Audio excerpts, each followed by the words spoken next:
मेरे प्यारे देशवासियों, नमस्कार। कल माघ पूर्णमाशी का त्यौहार सी।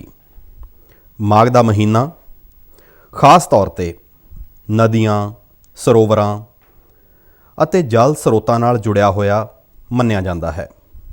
ਆਪਣੇ ਸ਼ਾਸਤਰਾਂ ਵਿੱਚ ਕਿਹਾ ਗਿਆ ਹੈ, ਮਾਘੇ ਨਿਮਗਨ ਸਲਿਲੇ ਸੁਸ਼ੀਤੇ ਵਿਮੁਕਤ ਪਾਪਾ ਤ੍ਰਿਦਿਵਮ ਪ੍ਰਯਾੰਤੀ। ਭਾਵ ਮਾਘ ਮਹੀਨੇ ਵਿੱਚ ਕਿਸੇ ਵੀ ਪਵਿੱਤਰ ਸਰੋਵਰ ਵਿੱਚ ਇਸ਼ਨਾਨ ਨੂੰ ਪਵਿੱਤਰ ਮੰਨਿਆ ਜਾਂਦਾ ਹੈ।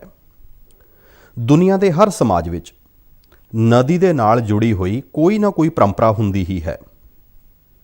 ਨਦੀ ਕਿਨਾਰੇ ਅਨੇਕ ਸੱਭਿਅਤਾਵਾਂ ਵੀ ਵਿਕਸਿਤ ਹੋਈਆਂ ਹਨ। ਆਪਣੀ ਸੰਸਕ੍ਰਿਤੀ ਕਿਉਂਕਿ ਹਜ਼ਾਰਾਂ ਸਾਲ ਪੁਰਾਣੀ ਹੈ, ਇਸ ਲਈ ਇਸ ਦਾ ਵਿਸਥਾਰ ਆਪਣੇ ਇੱਥੇ ਹੋਰ ਜ਼ਿਆਦਾ ਮਿਲਦਾ ਹੈ। ਭਾਰਤ ਵਿੱਚ ਕੋਈ ਅਜਿਹਾ ਦਿਨ ਨਹੀਂ ਹੋਵੇਗਾ ਜਦੋਂ ਦੇਸ਼ ਦੇ ਕਿਸੇ ਨਾ ਕਿਸੇ ਕੋਨੇ ਵਿੱਚ ਪਾਣੀ ਨਾਲ ਜੁੜਿਆ ਕੋਈ ਉਤਸਵ ਨਾ ਹੋਵੇ। ਮਾਘ ਦੇ ਦਿਨਾਂ ਵਿੱਚ ਤਾਂ ਲੋਕ ਆਪਣਾ ਘਰ ਪਰਿਵਾਰ ਸੁੱਖ ਸਹੂਲਤਾਂ ਛੱਡ ਕੇ ਪੂਰੇ ਮਹੀਨੇ ਨਦੀ ਦੇ ਕੰਢੇ ਕਲਪਵਾਸ ਕਰਨ ਜਾਂਦੇ ਹਨ। ਇਸ ਵਾਰ ਹਰਿਦੁਆਰ ਵਿਖੇ ਕੁੰਭ ਵੀ ਹੋ ਰਿਹਾ ਹੈ। ਜਲ ਸਾਡੇ ਲਈ ਜੀਵਨ ਵੀ ਹੈ, ਸ਼ਰਧਾ ਵੀ ਹੈ ਅਤੇ ਵਿਕਾਸ ਦੀ ਧਾਰਾ ਵੀ ਹੈ। ਪਾਣੀ ਇੱਕ ਤਰ੍ਹਾਂ ਨਾਲ ਪਾਰਸ ਤੋਂ ਵੀ ਜ਼ਿਆਦਾ ਮਹੱਤਵਪੂਰਨ ਹੈ। ਕਿਹਾ ਜਾਂਦਾ ਹੈ, ਪਾਰਸ ਦੀ ਛੋਹ ਨਾਲ ਲੋਹਾ ਸੋਨੇ ਵਿੱਚ ਤਬਦੀਲ ਹੋ ਜਾਂਦਾ ਹੈ। ਉਸੇ ਤਰ੍ਹਾਂ ਹੀ ਪਾਣੀ ਦੀ ਛੋਹ ਜੀਵਨ ਲਈ ਜ਼ਰੂਰੀ ਹੈ, ਵਿਕਾਸ ਲਈ ਜ਼ਰੂਰੀ ਹੈ। ਸਾਥੀਓ, ਮਾਘ ਮਹੀਨੇ ਨੂੰ ਪਾਣੀ ਨਾਲ ਜੋੜਨ ਦਾ ਸੰਭਵ ਤੌਰ 'ਤੇ ਇੱਕ ਹੋਰ ਵੀ ਕਾਰਨ ਹੈ।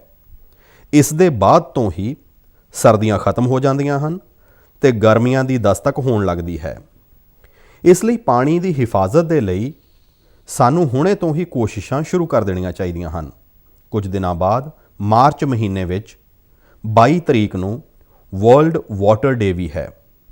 ਮੈਨੂੰ ਯੂਪੀ ਦੀ ਅਰਾਧਿਆ ਜੀ ਨੇ ਲਿਖਿਆ ਹੈ ਕਿ ਦੁਨੀਆ ਵਿੱਚ ਕਰੋੜਾਂ ਲੋਕ ਆਪਣੇ ਜੀਵਨ ਦਾ ਬਹੁਤ ਵੱਡਾ ਹਿੱਸਾ ਪਾਣੀ ਦੀ ਕਮੀ ਨੂੰ ਪੂਰਾ ਕਰਨ ਵਿੱਚ ਹੀ ਲਗਾ ਦਿੰਦੇ ਹਨ। ਬਿਨ ਪਾਣੀ ਸਭ ਸੂਨ, ਐਵੇਂ ਹੀ ਨਹੀਂ ਕਿਹਾ ਗਿਆ ਹੈ। ਪਾਣੀ ਦੇ ਸੰਕਟ ਨੂੰ ਹੱਲ ਕਰਨ ਲਈ ਇੱਕ ਬਹੁਤ ਹੀ ਵਧੀਆ ਮੈਸੇਜ ਪੱਛਮ ਬੰਗਾਲ ਦੇ ਉੱਤਰ ਦਿਨਾਜਪੁਰ ਤੋਂ ਸੁਜੀਤ ਜੀ ਨੇ ਮੈਨੂੰ ਭੇਜਿਆ ਹੈ। ਸੁਜੀਤ ਜੀ ਨੇ ਲਿਖਿਆ ਹੈ ਕਿ ਕੁਦਰਤ ਨੇ ਪਾਣੀ ਦੇ ਰੂਪ ਵਿੱਚ ਸਾਨੂੰ ਇੱਕ ਸਾਮੂਹਿਕ ਤੋਹਫਾ ਦਿੱਤਾ ਹੈ। ਇਸ ਲਈ ਇਸ ਨੂੰ ਬਚਾਉਣ ਦੀ ਜ਼ਿੰਮੇਵਾਰੀ ਵੀ ਸਾਮੂਹਿਕ ਹੈ। ਇਹ ਗੱਲ ਸਹੀ ਹੈ। ਜਿਵੇਂ ਸਾਮੂਹਿਕ ਤੋਹਫਾ ਹੈ, ਉਵੇਂ ਹੀ ਸਾਮੂਹਿਕ ਜ਼ਿੰਮੇਵਾਰੀ ਵੀ ਹੈ। ਸੁਜੀਤ ਜੀ ਦੀ ਗੱਲ ਬਿਲਕੁਲ ਸਹੀ ਹੈ।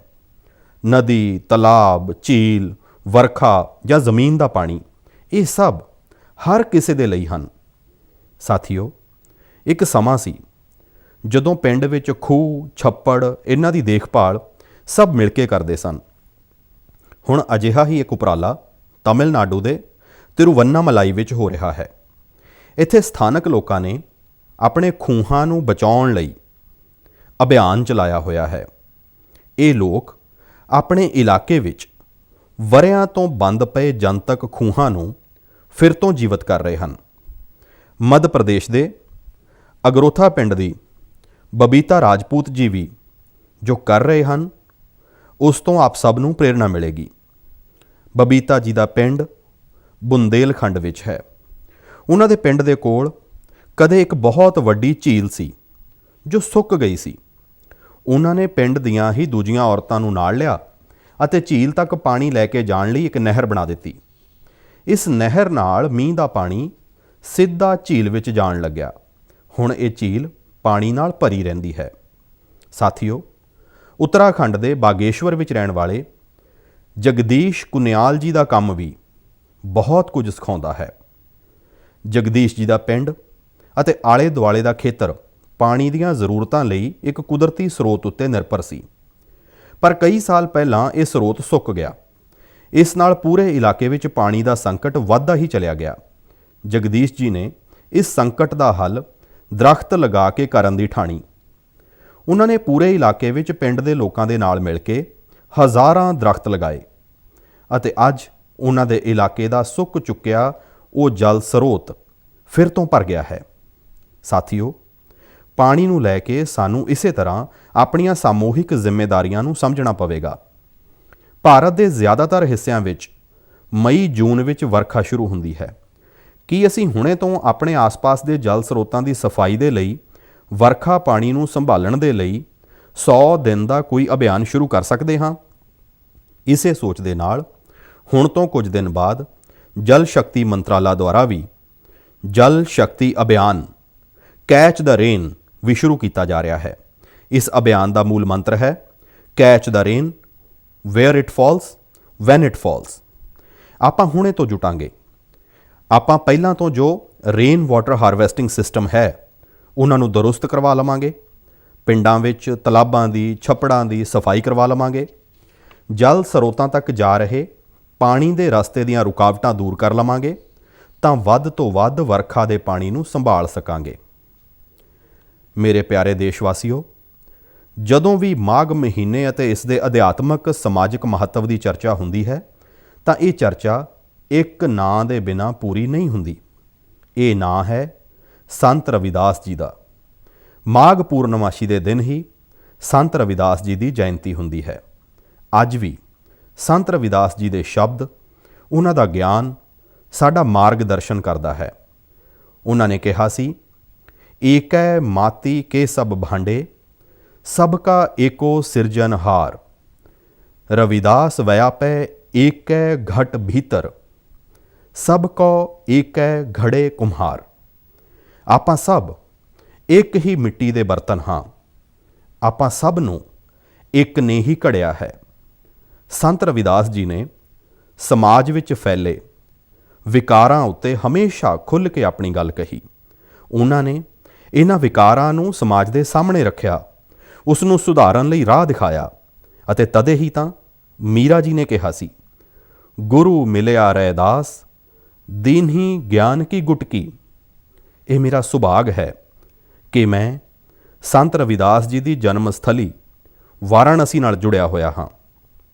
ਸੰਤ ਰਵਿਦਾਸ ਜੀ ਦੇ ਜੀਵਨ ਦੀ ਅਧਿਆਤਮਕ ਉਚਾਈ ਨੂੰ ਅਤੇ ਉਹਨਾਂ ਦੀ ਊਰਜਾ ਨੂੰ ਮੈਂ ਉਸ ਤੀਰਥ ਸਥਲ ਵਿੱਚ ਅਨੁਭਵ ਕੀਤਾ ਹੈ। ਸਾਥੀਓ, ਰਵਿਦਾਸ ਜੀ ਕਹਿੰਦੇ ਸਨ, ਕਰਮ ਬੰਧਨ ਮੇਂ ਬੰਧ ਰਹਿਓ, ਫਲ ਕੀ ਨਾ ਤਜਿਓ ਆਸ। ਕਰਮ ਮਾਨੁਸ਼ ਕਾ ਧਰਮ ਹੈ, ਸਤ ਭਾਖੈ ਰਵਿਦਾਸ। ਭਾਵ, ਸਾਨੂੰ ਲਗਾਤਾਰ ਆਪਣਾ ਕਰਮ ਕਰਦੇ ਰਹਿਣਾ ਚਾਹੀਦਾ ਹੈ, ਫਿਰ ਫਲ ਤਾਂ ਮਿਲੇਗਾ ਹੀ ਮਿਲੇਗਾ। ਯਾਨੀ ਕਰਮ ਨਾਲ ਪ੍ਰਾਪਤੀ ਤਾਂ ਹੁੰਦੀ ਹੀ ਹੁੰਦੀ ਹੈ। ਸਾਡੇ ਨੌਜਵਾਨਾਂ ਨੂੰ ਇੱਕ ਹੋਰ ਗੱਲ ਸੰਤ ਰਵਿਦਾਸ ਜੀ ਤੋਂ ਜ਼ਰੂਰ ਸਿੱਖਣੀ ਚਾਹੀਦੀ ਹੈ। ਨੌਜਵਾਨਾਂ ਨੂੰ ਕੋਈ ਵੀ ਕੰਮ ਕਰਨ ਦੇ ਲਈ ਆਪਣੇ ਆਪ ਨੂੰ ਪੁਰਾਣੇ ਤੌਰ ਤਰੀਕਿਆਂ ਵਿੱਚ ਬੰਨ੍ਹਣਾ ਨਹੀਂ ਚਾਹੀਦਾ। ਤੁਸੀਂ ਆਪਣੇ ਜੀਵਨ ਨੂੰ ਖੁਦ ਹੀ ਤੈਅ ਕਰੋ, ਆਪਣੇ ਤੌਰ ਤਰੀਕੇ ਵੀ ਖੁਦ ਬਣਾਓ ਅਤੇ ਆਪਣੇ ਟੀਚੇ ਵੀ ਖੁਦ ਹੀ ਤੈਅ ਕਰੋ। ਜੇਕਰ ਤੁਹਾਡਾ ਵਿਵੇਕ, ਤੁਹਾਡਾ ਆਤਮ ਵਿਸ਼ਵਾਸ ਮਜ਼ਬੂਤ ਹੈ ਤਾਂ ਤੁਹਾਨੂੰ ਦੁਨੀਆ ਵਿੱਚ ਕਿਸੇ ਵੀ ਚੀਜ਼ ਤੋਂ ਡਰਨ ਦੀ ਲੋੜ ਨਹੀਂ ਹੈ। ਮੈਂ ਅਜਿਹਾ ਇਸ ਲਈ ਕਹਿੰਦਾ ਹਾਂ ਕਿਉਂਕਿ ਕਈ ਵਾਰ ਸਾਡੇ ਨੌਜਵਾਨ ਇੱਕ ਚੱਲੀ ਆ ਰਹੀ ਸੋਚ ਦੇ ਦਬਾਅ ਹੇਠ ਉਹ ਕੰਮ ਨਹੀਂ ਕਰ ਪਾਉਂਦੇ ਜੋ ਕਰਨਾ ਅਸਲ ਵਿੱਚ ਉਹਨਾਂ ਨੂੰ ਪਸੰਦ ਹੁੰਦਾ ਹੈ। ਇਸ ਲਈ ਤੁਹਾਨੂੰ ਕਦੇ ਵੀ ਨਵਾਂ ਸੋਚਣ, ਨਵਾਂ ਕਰਨ ਵਿੱਚ ਸੰਕੋਚ ਨਹੀਂ ਕਰਨਾ ਚਾਹੀਦਾ ਹੈ। ਇਸੇ ਤਰ੍ਹਾਂ ਸੰਤ ਰਵਿਦਾਸ ਜੀ ਨੇ ਇੱਕ ਹੋਰ ਮਹੱਤਵਪੂਰਨ ਸੰਦੇਸ਼ ਦਿੱਤਾ ਹੈ। ਇਹ ਸੰਦੇਸ਼ ਹੈ ਆਪਣੇ ਪੈਰਾਂ ਉੱਤੇ ਖੜਾ ਹੋਣਾ। ਅਸੀਂ ਆਪਣੇ ਸੁਪਨਿਆਂ ਲਈ ਕਿਸੇ ਦੂਜੇ ਉੱਤੇ ਨਿਰਭਰ ਰਹੀਏ, ਇਹ ਬਿਲਕੁਲ ਠੀਕ ਨਹੀਂ ਹੈ। ਜੋ ਜਿਵੇਂ ਹੈ ਉਹ ਉਵੇਂ ਹੀ ਚੱਲਦਾ ਰਹੇ, ਰਵਿਦਾਸ ਜੀ ਕਦੇ ਵੀ ਇਸ ਦੇ ਪੱਖ ਵਿੱਚ ਨਹੀਂ ਸਨ। ਅਤੇ ਅੱਜ ਅਸੀਂ ਵੇਖਦੇ ਹਾਂ ਕਿ ਦੇਸ਼ ਦਾ ਨੌਜਵਾਨ ਵੀ ਇਸ ਸੋਚ ਦੇ ਪੱਖ ਵਿੱਚ ਬਿਲਕੁਲ ਨਹੀਂ ਹੈ। ਅੱਜ ਜਦੋਂ ਮੈਂ ਦੇਸ਼ ਦੇ ਨੌਜਵਾਨਾਂ ਵਿੱਚ ਇਨੋਵੇਟਿਵ ਸਪਿਰਿਟ ਵੇਖਦਾ ਹਾਂ ਤਾਂ ਮੈਨੂੰ ਲੱਗਦਾ ਹੈ ਕਿ ਸਾਡੇ ਨੌਜਵਾਨਾਂ ਉੱਤੇ ਸੰਤ ਰਵਿਦਾਸ ਜੀ ਨੂੰ ਜ਼ਰੂਰ ਮਾਣ ਹੁੰਦਾ। ਮੇਰੇ ਪਿਆਰੇ ਦੇਸ਼ਵਾਸੀਓ, ਅੱਜ ਨੈਸ਼ਨਲ ਸਾਇੰਸ ਡੇ ਵੀ ਹੈ। ਅੱਜ ਦਾ ਦਿਨ ਭਾਰਤ ਦੇ ਮਹਾਨ ਵਿਗਿਆਨੀ ਡਾਕਟਰ CV ਰਮਨ ਜੀ ਦੁਆਰਾ ਕੀਤੀ ਗਈ ਰਮਨ ਇਫੈਕਟ ਖੋਜ ਨੂੰ ਸਮਰਪਿਤ ਹੈ। ਕੇਰਲ ਤੋਂ ਯੋਗੇਸ਼ਵਰਨ ਜੀ ਨੇ ਨਮੋ ਐਪ ਉੱਤੇ ਲਿਖਿਆ ਹੈ ਕਿ ਰਮਨ ਇਫੈਕਟ ਦੀ ਖੋਜ ਨੇ ਪੂਰੀ ਵਿਗਿਆਨ ਦੀ ਦਿਸ਼ਾ ਨੂੰ ਬਦਲ ਦਿੱਤਾ ਸੀ। ਇਸ ਨਾਲ ਜੁੜਿਆ ਹੋਇਆ ਇੱਕ ਬਹੁਤ ਵਧੀਆ ਸੰਦੇਸ਼ ਮੈਨੂੰ ਨਾਸਿਕ ਦੇ ਸਨੇਹਿਲ ਜੀ ਨੇ ਵੀ ਭੇਜਿਆ ਹੈ। ਸਨੇਹਿਲ ਜੀ ਨੇ ਲਿਖਿਆ ਹੈ ਕਿ ਸਾਡੇ ਦੇਸ਼ ਦੇ ਅਣਗਿਣਤ ਵਿਗਿਆਨੀ ਹਨ ਜਿਨ੍ਹਾਂ ਦੇ ਯੋਗਦਾਨ ਦੇ ਬਿਨਾਂ ਸਾਇੰਸ ਇੰਨੀ ਤਰੱਕੀ ਨਹੀਂ ਕਰ ਸਕਦੀ ਸੀ। ਅਸੀਂ ਜਿਵੇਂ ਦੁਨੀਆ ਦੇ ਦੂਜੇ ਵਿਗਿਆਨੀਆਂ ਦੇ ਬਾਰੇ ਵਿੱਚ ਜਾਣਦੇ ਹਾਂ, ਉਂਝ ਹੀ ਸਾਨੂੰ ਭਾਰਤ ਦੇ ਵਿਗਿਆਨੀਆਂ ਦੇ ਬਾਰੇ ਵਿੱਚ ਵੀ ਜਾਣਨਾ ਚਾਹੀਦਾ ਹੈ। ਮੈਂ ਵੀ ਮਨ ਕੀ ਬਾਤ ਦੇ ਇਹਨਾਂ ਸਰੋਤਿਆਂ ਦੀ ਗੱਲ ਨਾਲ ਸਹਿਮਤ ਹਾਂ। ਮੈਂ ਜ਼ਰੂਰ ਚਾਹਾਂਗਾ ਕਿ ਸਾਡੇ ਨੌਜਵਾਨ ਭਾਰਤ ਦੇ ਵਿਗਿਆਨਕ ਇਤਿਹਾਸ ਨੂੰ, ਸਾਡੇ ਵਿਗਿਆਨੀਆਂ ਨੂੰ ਜਾਣਨ, ਸਮਝਣ ਅਤੇ ਖੂਬ ਪੜ੍ਹਨ।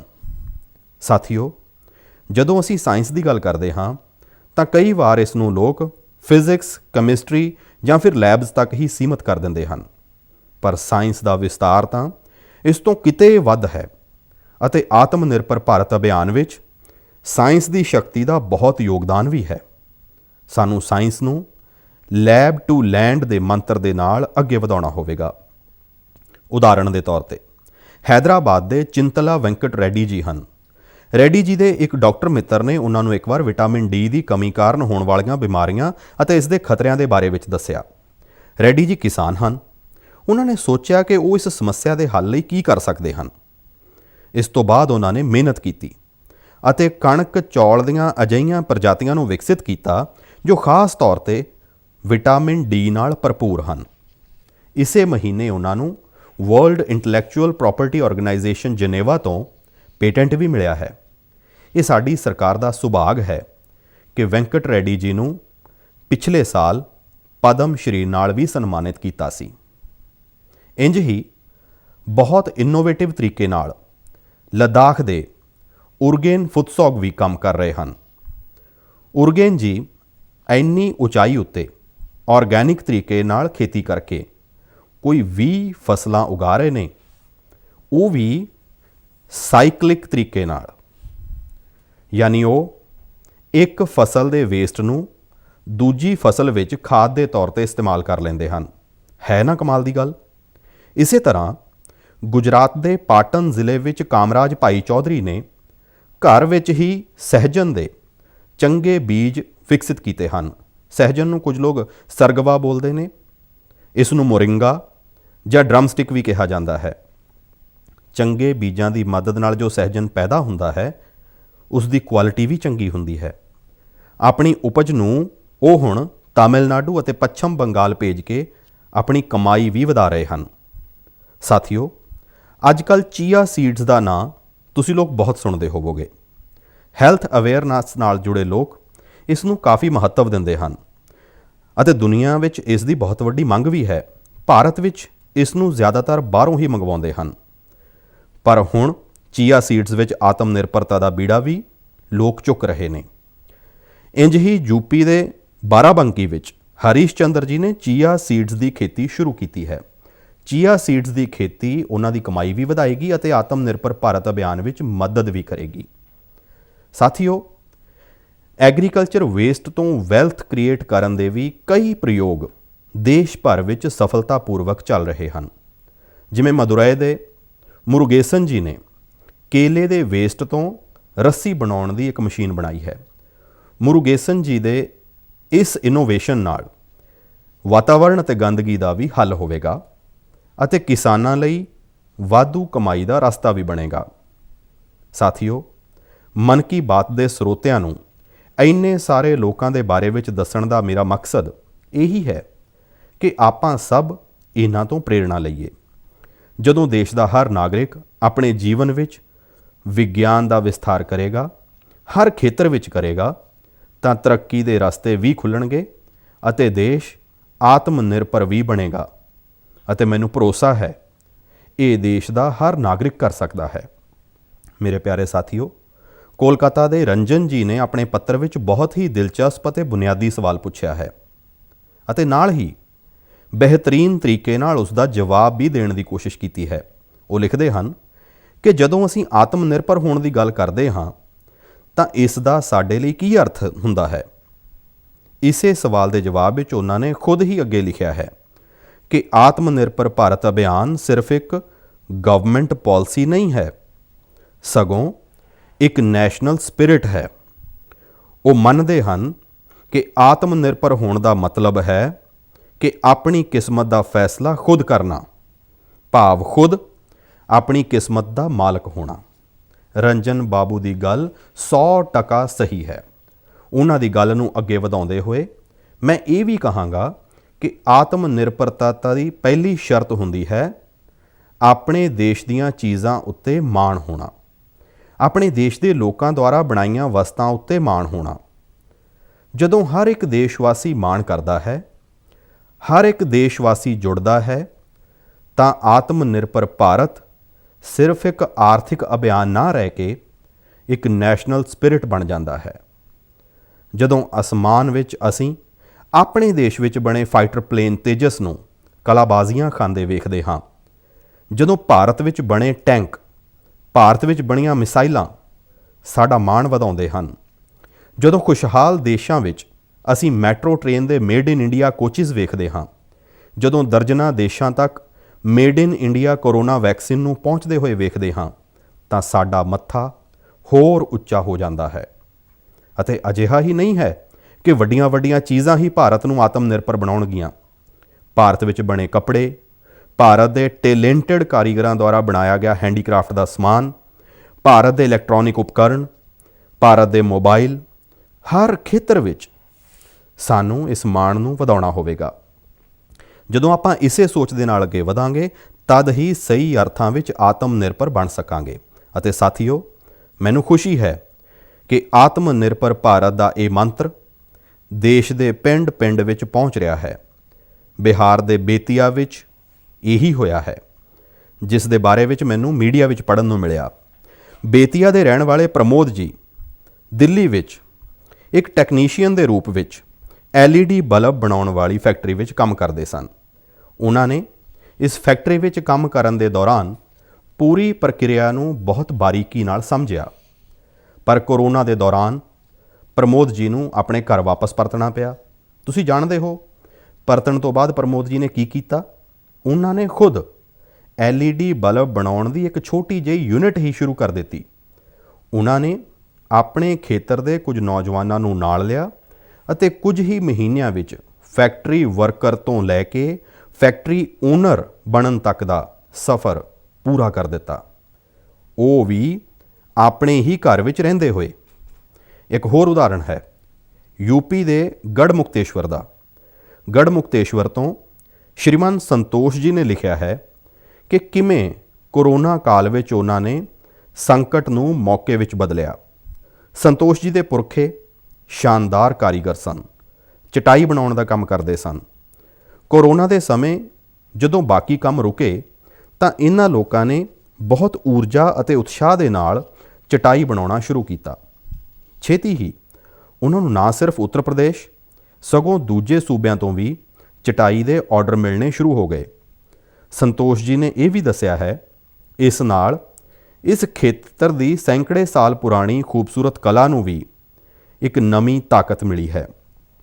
ਸਾਥੀਓ, ਦੇਸ਼ ਭਰ ਵਿੱਚ ਅਜਿਹੇ ਕਈ ਉਦਾਹਰਣ ਹਨ ਜਿੱਥੇ ਲੋਕ ਆਤਮ ਨਿਰਭਰ ਭਾਰਤ ਅਭਿਆਨ ਵਿੱਚ ਇਸੇ ਤਰ੍ਹਾਂ ਆਪਣਾ ਯੋਗਦਾਨ ਦੇ ਰਹੇ ਹਨ। ਅੱਜ ਇਹ ਇੱਕ ਭਾਵਨਾ ਬਣ ਚੁੱਕਿਆ ਹੈ ਜੋ ਆਮ ਲੋਕਾਂ ਦੇ ਦਿਲਾਂ ਵਿੱਚ ਪ੍ਰਵਾਹਿਤ ਹੋ ਰਿਹਾ ਹੈ। ਮੇਰੇ ਪਿਆਰੇ ਦੇਸ਼ਵਾਸੀਓ, ਮੈਂ ਨਮੋ ਐਪ ਉੱਤੇ ਗੁੜਗਾਉਂ ਨਿਵਾਸੀ ਮਯੂਰ ਦੀ ਇੱਕ ਇੰਟਰਸਟਿੰਗ ਪੋਸਟ ਵੇਖੀ। ਉਹ ਪੈਸ਼ਨੇਟ ਬਰਡ ਵਾਚਰ ਅਤੇ ਨੇਚਰ ਲਵਰ ਵੀ ਹਨ। ਮਯੂਰ ਜੀ ਨੇ ਲਿਖਿਆ ਹੈ ਕਿ ਮੈਂ ਤਾਂ ਹਰਿਆਣੇ ਵਿੱਚ ਰਹਿੰਦਾ ਹਾਂ, ਪਰ ਮੈਂ ਚਾਹੁੰਦਾ ਹਾਂ ਕਿ ਤੁਸੀਂ ਅਸਮ ਦੇ ਲੋਕਾਂ ਅਤੇ ਖਾਸ ਤੌਰ 'ਤੇ ਕਾਜ਼ੀਰੰਗਾ ਦੇ ਲੋਕਾਂ ਦੀ ਚਰਚਾ ਕਰੋ। ਮੈਨੂੰ ਲੱਗਿਆ ਕਿ ਮਯੂਰ ਜੀ ਰਾਈਨੋਜ਼ ਦੇ ਬਾਰੇ ਵਿੱਚ ਗੱਲ ਕਰਨਗੇ, ਜਿਨ੍ਹਾਂ ਨੂੰ ਉੱਥੋਂ ਦਾ ਮਾਣ ਕਿਹਾ ਜਾਂਦਾ ਹੈ। ਪਰ ਮਯੂਰ ਜੀ ਨੇ ਕਾਜ਼ੀਰੰਗਾ ਵਿੱਚ ਵਾਟਰਫਾਊਲਸ ਦੀ ਗਿਣਤੀ ਵਿੱਚ ਹੋਏ ਵਾਧੇ ਨੂੰ ਲੈ ਕੇ ਅਸਮ ਦੇ ਲੋਕਾਂ ਦੀ ਸ਼ਲਾਘਾ ਲਈ ਕਿਹਾ ਹੈ। ਮੈਂ ਖੋਜ ਰਿਹਾ ਸੀ ਕਿ ਅਸੀਂ ਵਾਟਰਫਾਊਲਸ ਨੂੰ ਸਧਾਰਨ ਸ਼ਬਦਾਂ ਵਿੱਚ ਕੀ ਕਹਿ ਸਕਦੇ ਹਾਂ, ਤਾਂ ਇੱਕ ਸ਼ਬਦ ਮਿਲਿਆ, ਜਲ ਪੰਛੀ। ਅਜਿਹੇ ਪੰਛੀ ਜਿਨ੍ਹਾਂ ਦਾ ਬਸੇਰਾ ਦਰੱਖਤਾਂ ਉੱਤੇ ਨਹੀਂ, ਪਾਣੀ ਉੱਤੇ ਹੁੰਦਾ ਹੈ, ਜਿਵੇਂ ਬੱਤਖ ਵਗੈਰਾ।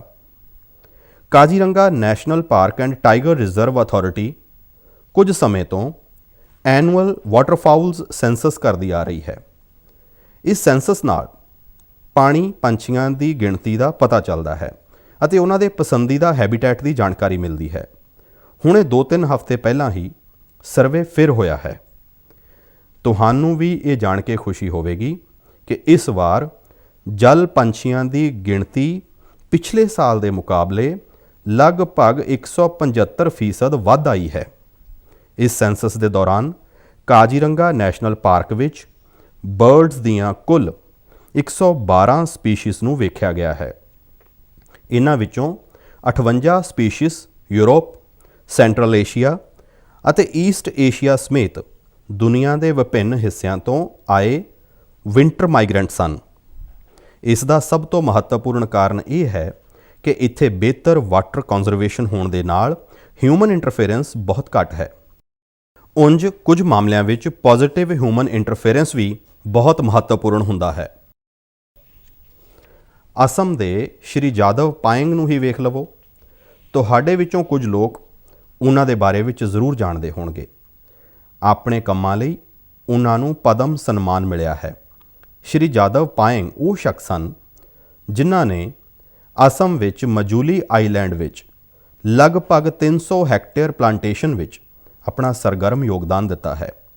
ਉਹ ਜੰਗਲਾਂ ਦੀ ਹਿਫਾਜ਼ਤ ਲਈ ਕੰਮ ਕਰਦੇ ਰਹੇ ਹਨ ਅਤੇ ਲੋਕਾਂ ਨੂੰ ਪਲਾਂਟੇਸ਼ਨ ਅਤੇ ਬਾਇਓਡਾਇਵਰਸਿਟੀ ਦੇ ਕੰਜ਼ਰਵੇਸ਼ਨ ਨੂੰ ਲੈ ਕੇ ਪ੍ਰੇਰਿਤ ਕਰਨ ਵਿੱਚ ਵੀ ਜੁਟੇ ਹੋਏ ਹਨ। ਸਾਥੀਓ, ਅਸਮ ਵਿੱਚ ਆਪਣੇ ਮੰਦਰ ਵੀ ਕੁਦਰਤ ਦੀ ਸੰਭਾਲ ਵਿੱਚ ਆਪਣੀ ਵੱਖਰੀ ਹੀ ਭੂਮਿਕਾ ਨਿਭਾ ਰਹੇ ਹਨ। ਜੇਕਰ ਤੁਸੀਂ ਆਪਣੇ ਮੰਦਰਾਂ ਨੂੰ ਵੇਖੋਗੇ ਤਾਂ ਪਾਓਗੇ ਕਿ ਹਰ ਮੰਦਰ ਦੇ ਕੋਲ ਤਲਾਬ ਹੁੰਦਾ ਹੈ। ਹਜੋ ਸਥਿਤ ਹਯਾਗਰੀਵ ਮਧੇਵ ਮੰਦਰ, ਸੋਨਿਤਪੁਰ ਦੇ ਨਾਗ ਸ਼ੰਕਰ ਮੰਦਰ ਅਤੇ ਗੁਹਾਟੀ ਵਿੱਚ ਸਥਿਤ ਉਗਰਤਾਰਾ ਟੈਂਪਲ ਦੇ ਕੋਲ ਇਸ ਤਰ੍ਹਾਂ ਦੇ ਕਈ ਤਲਾਬ ਹਨ। ਇਹਨਾਂ ਦਾ ਇਸਤੇਮਾਲ ਲੁਪਤ ਹੁੰਦੀਆਂ ਕੱਛੂ ਦੀਆਂ ਪ੍ਰਜਾਤੀਆਂ ਨੂੰ ਬਚਾਉਣ ਲਈ ਕੀਤਾ ਜਾ ਰਿਹਾ ਹੈ। ਅਸਮ ਵਿੱਚ ਕੱਛੂ ਦੀਆਂ ਸਭ ਤੋਂ ਵੱਧ ਪ੍ਰਜਾਤੀਆਂ ਪਾਈਆਂ ਜਾਂਦੀਆਂ ਹਨ। ਮੰਦਰਾਂ ਦੇ ਇਹ ਤਲਾਬ ਕੱਛੂਆਂ ਦੀ ਹਿਫਾਜ਼ਤ, ਪ੍ਰਜਨਨ ਅਤੇ ਉਹਨਾਂ ਦੇ ਬਾਰੇ ਵਿੱਚ ਅਧਿਆਪਨ ਲਈ ਇੱਕ ਬਿਹਤਰੀਨ ਸਥਲ ਬਣ ਸਕਦੇ ਹਨ। ਮੇਰੇ ਪਿਆਰੇ ਦੇਸ਼ਵਾਸੀਓ, ਕੁਝ ਲੋਕ ਸਮਝਦੇ ਹਨ ਕਿ ਇਨੋਵੇਸ਼ਨ ਕਰਨ ਲਈ ਤੁਹਾਡਾ ਸਾਇੰਟਿਸਟ ਹੋਣਾ ਜ਼ਰੂਰੀ ਹੈ। ਕੁਝ ਸੋਚਦੇ ਹਨ ਕਿ ਦੂਸਰਿਆਂ ਨੂੰ ਕੁਝ ਸਿਖਾਉਣ ਲਈ ਤੁਹਾਡਾ ਟੀਚਰ ਹੋਣਾ ਜ਼ਰੂਰੀ ਹੈ। ਇਸ ਸੋਚ ਨੂੰ ਚੁਣੌਤੀ ਦੇਣ ਵਾਲੇ ਵਿਅਕਤੀ ਹਮੇਸ਼ਾ ਸਲਾਹੁਣਯੋਗ ਹੁੰਦੇ ਹਨ। ਹੁਣ ਜਿਵੇਂ ਕੀ ਕੋਈ ਕਿਸੇ ਨੂੰ ਸੋਲਜਰ ਬਣਨ ਲਈ ਸਿਖਲਾਈ ਦਿੰਦਾ ਹੈ ਤਾਂ ਕੀ ਉਸ ਨੂੰ ਫੌਜੀ ਹੋਣਾ ਜ਼ਰੂਰੀ ਹੈ? ਤੁਸੀਂ ਸੋਚ ਰਹੇ ਹੋਵੋਗੇ ਕਿ ਹਾਂ, ਜ਼ਰੂਰੀ ਹੈ, ਪਰ ਇੱਥੇ ਥੋੜ੍ਹਾ ਜਿਹਾ ਟਵਿਸਟ ਹੈ। ਮਾਈਗਵ ਉੱਤੇ ਕਮਲਕਾਂਤ ਜੀ ਨੇ ਮੀਡੀਆ ਦੀ ਇੱਕ ਰਿਪੋਰਟ ਸਾਂਝੀ ਕੀਤੀ ਹੈ ਜੋ ਕੁਝ ਵੱਖਰੀ ਹੀ ਗੱਲ ਕਹਿੰਦੀ ਹੈ। ਉੜੀਸਾ ਵਿੱਚ ਅਰਾਖੁੜਾ ਵਿੱਚ ਇੱਕ ਸੱਜਣ ਹਨ, ਨਾਇਕ ਸਰ। ਉਂਝ ਤਾਂ ਇਹਨਾਂ ਦਾ ਨਾਮ ਸਿਲੂ ਨਾਇਕ ਹੈ, ਪਰ ਸਭ ਉਹਨਾਂ ਨੂੰ ਨਾਇਕ ਸਰ ਹੀ ਬੁਲਾਉਂਦੇ ਹਨ। ਦਰਅਸਲ ਉਹ ਮੈਨ ਔਨ ਅ ਮਿਸ਼ਨ ਹਨ। ਉਹ ਉਹਨਾਂ ਨੌਜਵਾਨਾਂ ਨੂੰ ਮੁਫਤ ਸਿਖਲਾਈ ਦਿੰਦੇ ਹਨ ਜੋ ਫੌਜ ਵਿੱਚ ਸ਼ਾਮਲ ਹੋਣਾ ਚਾਹੁੰਦੇ ਹਨ। ਨਾਇਕ ਸਰ ਦੇ ਆਰਗੇਨਾਈਜੇਸ਼ਨ ਦਾ ਨਾਂ ਹੈ ਮਹਾਗੁਰੂ ਬੈਟਾਲੀਅਨ। ਇਸ ਵਿੱਚ ਫਿਜ਼ੀਕਲ ਫਿਟਨੈਸ ਤੋਂ ਲੈ ਕੇ ਇੰਟਰਵਿਊਜ਼ ਤੱਕ ਅਤੇ ਰਾਈਟਿੰਗ ਤੋਂ ਲੈ ਕੇ ਟ੍ਰੇਨਿੰਗ ਤੱਕ ਇਹਨਾਂ ਸਾਰੇ ਪਹਿਲੂਆਂ ਦੇ ਬਾਰੇ ਵਿੱਚ ਦੱਸਿਆ ਜਾਂਦਾ ਹੈ। ਤੁਹਾਨੂੰ ਇਹ ਜਾਣ ਕੇ ਹੈਰਾਨੀ ਹੋਵੇਗੀ ਕਿ ਉਹਨਾਂ ਨੇ ਜਿਨ੍ਹਾਂ ਲੋਕਾਂ ਨੂੰ ਸਿਖਲਾਈ ਦਿੱਤੀ ਹੈ, ਉਹਨਾਂ ਨੇ ਥਲ ਸੈਨਾ, ਜਲ ਸੈਨਾ, ਹਵਾਈ ਸੈਨਾ, CRPF, BSF ਵਰਗੇ ਯੂਨੀਫਾਰਮ ਫੋਰਸਿਸ ਵਿੱਚ ਆਪਣੀ ਜਗ੍ਹਾ ਬਣਾਈ ਹੈ। ਉਂਝ ਤੁਸੀਂ ਇਹ ਜਾਣ ਕੇ ਵੀ ਹੈਰਾਨ ਰਹਿ ਜਾਓਗੇ ਕਿ ਸਿਲੂ ਨਾਇਕ ਜੀ ਨੇ ਖੁਦ ਓਡੀਸ਼ਾ ਪੁਲਿਸ ਵਿੱਚ ਭਰਤੀ ਹੋਣ ਲਈ ਕੋਸ਼ਿਸ਼ ਕੀਤੀ ਸੀ, ਪਰ ਉਹ ਸਫਲ ਨਹੀਂ ਹੋ ਸਕੇ। ਇਸ ਦੇ ਬਾਵਜੂਦ ਉਹਨਾਂ ਨੇ ਆਪਣੀ ਸਿਖਲਾਈ ਦੇ ਦਮ 'ਤੇ ਅਨੇਕ ਨੌਜਵਾਨਾਂ ਨੂੰ ਰਾਸ਼ਟਰ ਸੇਵਾ ਦੇ ਲਾਇਕ ਬਣਾਇਆ ਹੈ। ਆਓ ਆਪਾਂ ਸਭ ਮਿਲ ਕੇ ਨਾਇਕ ਸਰ ਨੂੰ ਸ਼ੁਭਕਾਮਨਾਵਾਂ ਦਈਏ ਕਿ ਉਹ ਆਪਣੇ ਦੇਸ਼ ਲਈ ਹੋਰ ਜ਼ਿਆਦਾ ਨਾਇਕਾਂ ਨੂੰ ਤਿਆਰ ਕਰਨ। ਸਾਥੀਓ, ਕਦੇ-ਕਦੇ ਬਹੁਤ ਛੋਟਾ ਅਤੇ ਸਧਾਰਨ ਜਿਹਾ ਸਵਾਲ ਵੀ ਮਨ ਨੂੰ ਝੰਜੋੜ ਜਾਂਦਾ ਹੈ। ਇਹ ਸਵਾਲ ਲੰਬੇ ਨਹੀਂ ਹੁੰਦੇ, ਬਹੁਤ ਸਿੰਪਲ ਹੁੰਦੇ ਹਨ, ਫਿਰ ਵੀ ਉਹ ਸਾਨੂੰ ਸੋਚਣ ਲਈ ਮਜਬੂਰ ਕਰ ਦਿੰਦੇ ਹਨ। ਕੁਝ ਦਿਨ ਪਹਿਲਾਂ ਹੈਦਰਾਬਾਦ ਦੀ ਅਪਰਣਾ ਰੈਡੀ ਜੀ ਨੇ ਮੇਰੇ ਤੋਂ ਅਜਿਹਾ ਹੀ ਇੱਕ ਸਵਾਲ ਪੁੱਛਿਆ। ਉਹਨਾਂ ਨੇ ਕਿਹਾ ਕਿ ਤੁਸੀਂ ਇੰਨੇ ਸਾਲ ਤੋਂ PM ਹੋ, ਇੰਨੇ ਸਾਲ CM ਰਹੇ, ਕੀ ਤੁਹਾਨੂੰ ਕਦੇ ਲੱਗਦਾ ਹੈ ਕਿ ਕੁਝ ਕਮੀ ਰਹਿ ਗਈ? ਅਪਰਣਾ ਜੀ ਦਾ ਸਵਾਲ ਬਹੁਤ ਸਹਿਜ ਹੈ ਪਰ ਉਨਾ ਹੀ ਮੁਸ਼ਕਿਲ ਵੀ। ਮੈਂ ਇਸ ਸਵਾਲ ਉੱਤੇ ਵਿਚਾਰ ਕੀਤਾ ਅਤੇ ਖੁਦ ਨੂੰ ਕਿਹਾ, ਮੇਰੀ ਇੱਕ ਕਮੀ ਇਹ ਰਹੀ ਕਿ ਮੈਂ ਦੁਨੀਆ ਦੀ ਸਭ ਤੋਂ ਪ੍ਰਾਚੀਨ ਭਾਸ਼ਾ ਤਮਿਲ ਸਿੱਖਣ ਲਈ ਬਹੁਤੀ ਕੋਸ਼ਿਸ਼ ਨਹੀਂ ਕਰ ਸਕਿਆ। ਮੈਂ ਤਮਿਲ ਨਹੀਂ ਸਿੱਖ ਸਕਿਆ। ਇਹ ਇੱਕ ਅਜਿਹੀ ਸੁੰਦਰ ਭਾਸ਼ਾ ਹੈ ਜੋ ਦੁਨੀਆ ਭਰ ਵਿੱਚ ਹਰਮਨ ਪਿਆਰੀ ਹੈ। ਬਹੁਤ ਸਾਰੇ ਲੋਕਾਂ ਨੇ ਮੈਨੂੰ ਤਮਿਲ ਲਿਟਰੇਚਰ ਦੀ ਕੁਆਲਿਟੀ ਅਤੇ ਇਸ ਵਿੱਚ ਲਿਖੀਆਂ ਗਈਆਂ ਕਵਿਤਾਵਾਂ ਦੀ ਗਹਿਰਾਈ ਦੇ ਬਾਰੇ ਵਿੱਚ ਬਹੁਤ ਕੁਝ ਦੱਸਿਆ ਹੈ। ਭਾਰਤ ਅਜਿਹੀਆਂ ਅਨੇਕ ਭਾਸ਼ਾਵਾਂ ਦੀ ਜਗ੍ਹਾ ਹੈ ਜੋ ਆਪਣੀ ਸੰਸਕ੍ਰਿਤੀ ਅਤੇ ਮਾਣ ਦਾ ਪ੍ਰਤੀਕ ਹੈ। ਭਾਸ਼ਾ ਦੇ ਬਾਰੇ ਵਿੱਚ ਗੱਲਾਂ ਕਰਦੇ ਹੋਏ ਮੈਂ ਇੱਕ ਛੋਟੀ ਜੀ ਇੰਟਰਸਟਿੰਗ ਕਲਿੱਪ ਤੁਹਾਡੇ ਸਭ ਦੇ ਨਾਲ ਸਾਂਝਾ ਕਰਨਾ ਚਾਹੁੰਦਾ ਹਾਂ। तम सर्वेषां हार्दं हार्दं स्वागतम् अस्ति। एकतामूर्त्याः दक्षिणतः सातपुला पर्वतमाला अस्ति। एकतामूर्त्याः वामतः विन्ध्याचल पर्वतमाला अस्ति। एकतामूर्त्याः नर्मदानदीस्य उपरि भागे वर्तते। अहम् एकतामूर्त्याः कार्यकर्ता अस्ति। सरदार वल्लभभाई पटेलः लोह पुरुषः इति उच्यते। ਦਰਅਸਲ ਹੁਣੇ ਜੋ ਤੁਸੀਂ ਸੁਣ ਰਹੇ ਸੀ ਉਹ ਸਟੈਚੂ ਆਫ ਯੂਨਿਟੀ ਉੱਤੇ ਇੱਕ ਗਾਈਡ ਸੰਸਕ੍ਰਿਤ ਵਿੱਚ ਲੋਕਾਂ ਨੂੰ ਸਰਦਾਰ ਪਟੇਲ ਦੀ ਦੁਨੀਆ ਦੀ ਸਭ ਤੋਂ ਉੱਚੀ ਮੂਰਤੀ ਦੇ ਬਾਰੇ ਵਿੱਚ ਦੱਸ ਰਹੇ ਸਨ। ਤੁਹਾਨੂੰ ਜਾਣ ਕੇ ਖੁਸ਼ੀ ਹੋਵੇਗੀ ਕਿ ਕੇਵੜੀਆ ਵਿੱਚ 15 ਤੋਂ ਵੱਧ ਗਾਈਡ ਧਾਰਾ ਪ੍ਰਵਾਹ ਸੰਸਕ੍ਰਿਤ ਵਿੱਚ ਲੋਕਾਂ ਨੂੰ ਗਾਈਡ ਕਰਦੇ ਹਨ। ਹੁਣ ਮੈਂ ਤੁਹਾਨੂੰ ਇੱਕ ਹੋਰ ਆਵਾਜ਼ ਸੁਣਵਾਉਂਦਾ ਹਾਂ।